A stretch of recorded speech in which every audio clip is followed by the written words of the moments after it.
Мишка ма? Мынау Мишка деген ақбас тұқымды бұқа.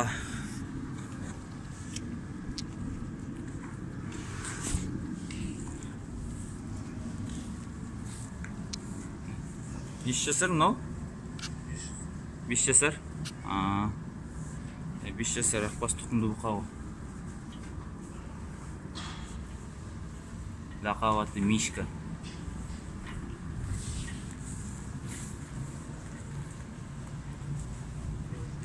Мишка. Мишка.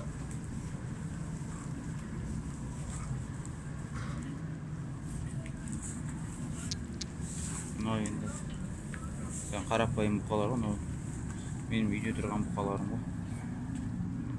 Атырау мал базарында жүріп қазір.